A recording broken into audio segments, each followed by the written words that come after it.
আসসালামু আলাইকুম। আশা করি সবাই ভালো আছেন। আজ আমি আপনাদের দেখাবো কিভাবে মাইক্রোসফট অফিস থেকে সরাসরি পিডিএফ মোডে একটি ফাইল সেভ করতে পারেন। চলুন তাহলে ফার্স্টে আমরা দেখে নেই এই কাজটি কিভাবে সিম্পল ভাবে করা যায়।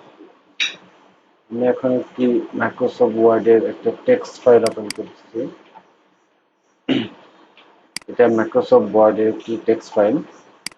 আমি এই ফাইলটি পিডিএফ মোডে কিভাবে ইজিলি সেভ করতে পারবো সেটা আজকে আমি আপনাদের দেখাবো। এটা দেখানোর আগে আমি আপনাদের দেখাচ্ছি কোন সফটওয়্যার ইনস্টল করলে আমি মাইক্রোসফট ওয়ার্ড থেকে পিডিএফ মোডে সেভ করতে পারি। এই যে ছোট্ট একটা software save as PDF and DXPS, এই ছোট সফটওয়্যারটি আমি সেট আপ অলরেডি দিয়ে রাখছি।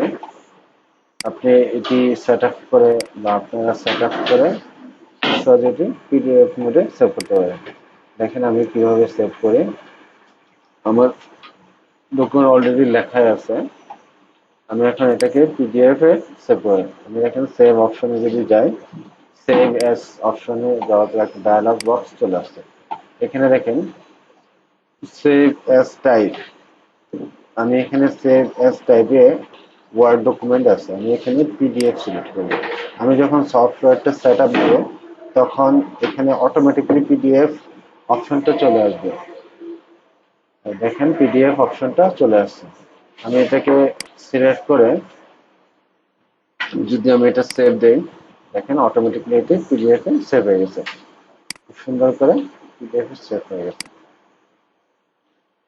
এক্ষেত্রে যে কোনো ওয়ার্ড ফাইলের ডকুমেন্ট আপনি এটা ইজিলি পিডিএফ এ সেভ করতে পারবেন। আপনাকে পিডিএফ এ কনভার্ট করার কোনো প্রয়োজনই হবে না। ছোট্ট একটি সফটওয়্যার, এই সফটওয়্যারটি। যদি কারো এই সফটওয়্যারটি প্রয়োজন হয় তাহলে অবশ্যই আমার ভিডিওটির নিচে কমেন্ট করবেন, আমি তাদেরকে এই সফটওয়্যারটি দিয়ে দেব। অবশ্যই মেইল দিবেন আর অবশ্যই আমার চ্যানেলটি সাবস্ক্রাইব করবেন। ভিডিওটি কেমন হয়েছে সেটা অবশ্যই কমেন্টের মাধ্যমে জানাবেন। সকলেই ভালো থাকবেন।